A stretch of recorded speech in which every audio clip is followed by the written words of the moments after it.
G'day, Professor Joseph Drew here. I'm here to talk to you about some new research of mine that exposes a really big misconception in the local government community about the association, the connection between population growth and revenue and financial sustainability. You hear it all the time, local governments say we got to grow our population because that'll bring in more revenue and that will make us more financially sustainable. You hear state government inquiries such as the Independent Local Government Review Panel run by Mr. Sampson saying that you had to be a certain population size to be financially sustainable. No one seems to have sat down and actually tested that with empirical data, and that's what our research does. I think sometimes people forget that with extra people, yes, you will get extra revenue, but you'll have extra expenditure. And those unit expenditures, expenditure per person, are unlikely to change because of the marginal population growth. You need much bigger changes than that to get economies of scale and the like, even if they are possible. So we really only need to look at the revenue side, and that's precisely what we do in this paper. Because if unit revenue decreases, revenue per person decreases as a result of population growth, then you must be worse off as a result of population growth because your expenditure is not going to change appreciably.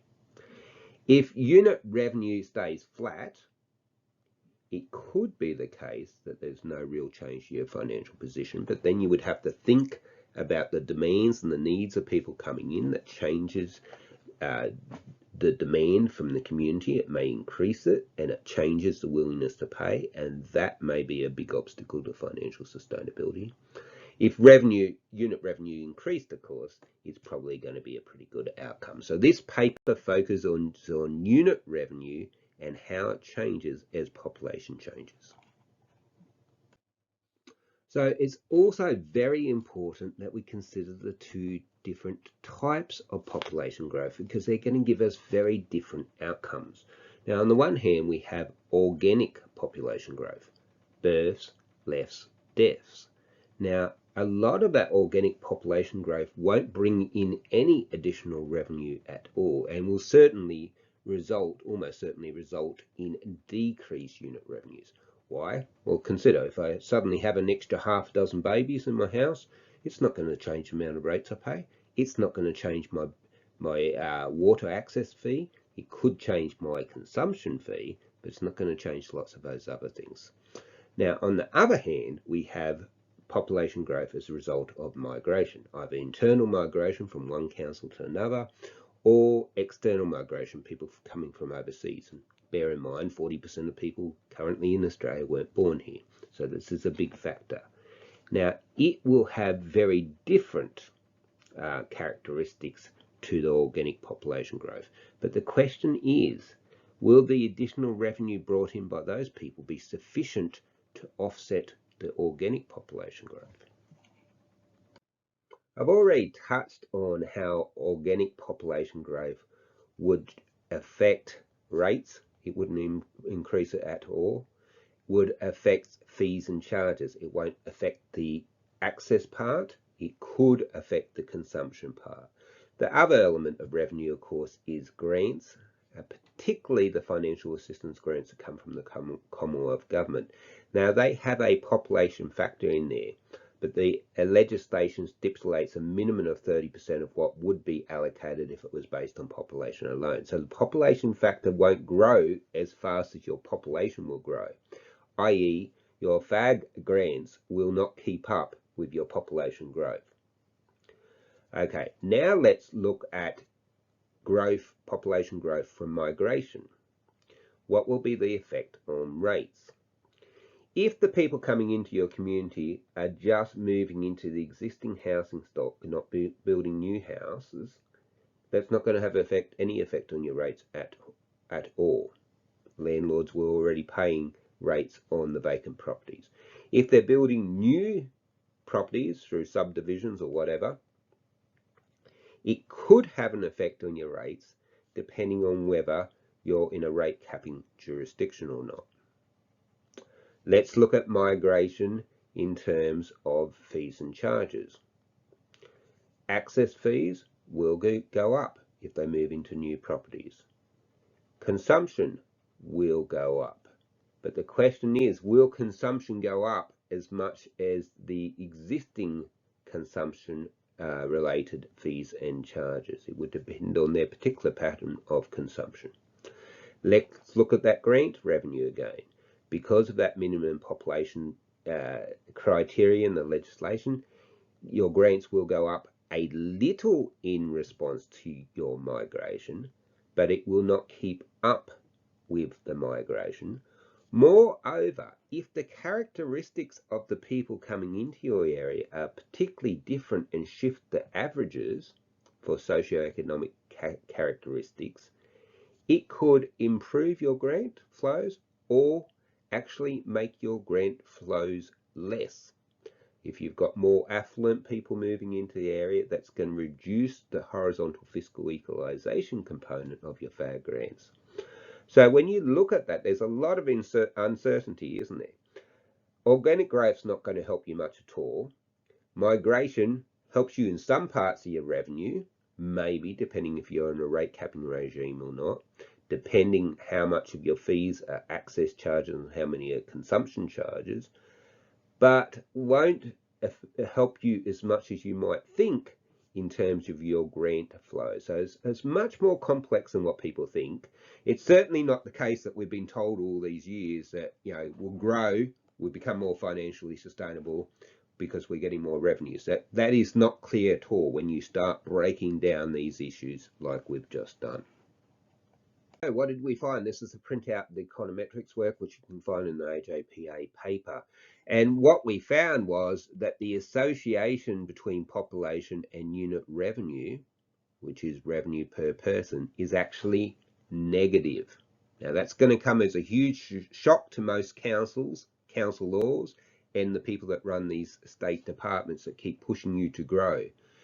This is beyond a doubt. It's the sophisticated econometrics that I do for a living. It's a 9-year panel, beyond a doubt, certainly for the case of New South Wales, that as population grows, revenue per person decreases. Now, when that happens, unless you've got some awesome economies of scale, which aren't likely given what's in the literature, you must end up worse off in a financial sustainability sense, because your costs will go up in proportion to the people. If your revenue is not going up in proportion to the people, you are obviously going to widen that gap, and you're going to become less financially sustainable because of population growth. As I said, this is in the context of New South Wales, where there is rate capping. I would expect a similar answer in Victoria. I'm not sure what the answer would be in Queensland and other states which don't have rate capping. It may not be statistically significant. This result was significant at the highest level of statistical reasoning. But I'm not expecting a positive result in the other states. And this is a big problem. Everyone's thinking they can grow their way out of trouble, because that's what a federal government can do, because the federal government has per capita taxes, not property taxes like we have. And the truth of the matter is that what you've been told and what you've been thinking is only opinion, and it's not borne out by the evidence. So in this paper, we go through the public policy implications. Now, the obvious implication is that getting bigger and putting a lot of effort into getting bigger, thinking that you're making things better for yourselves, is flawed thinking, given the evidence. When you're getting yourself bigger, when you're driving growth, you're actually making the financial sustainability challenge even harder for yourself. That doesn't mean you shouldn't grow, but what it does mean is that you need to be conscious of the fact that as you grow, things will become more difficult. But there's other implications about the need to change our grant system and have it more responsive to population growth. There's implications about your fees and charges. Obviously, if there was less access charge and more about consumption charge, it would respond better to population growth. So to take an example, in most councils, you pay an access charge to get your domestic waste picked up, irrespective of how much waste is actually in the bin. if we got rid of, and I'm not saying we had to, but if we were to get rid of that access charge and instead charge per kilogram of waste or per meter cubed of waste, that would be obviously much more responsive to population growth and ease some of this pressure. The other area, of course, is rates, and obviously rate capping is going to make things harder, but in all likelihood, population growth rates will never income will never keep up with population growth because of organic population growth, and because also that some immigrants moving into your local government area are going to move into vacant housing, into the existing housing stock, and that's not going to do anything for your revenue at all. Look, this video probably came as a big shock to you. It was a shock to me that it was so highly statistically significant when I did this work. It really means that our local government ministers and our local government regulatory authorities and local governments themselves need to start thinking a different way about population growth. And it also exposes the fact that we must always research things and get evidence, not rely on guesswork, because guesswork causes us problems in the final analysis. So if you like this video, found it useful, please do me a favor, subscribe, send it on to someone else and like it. If we're not getting the message out there, we're not helping people, and ultimately there will be no more videos. Thank you very much for your time. Goodbye.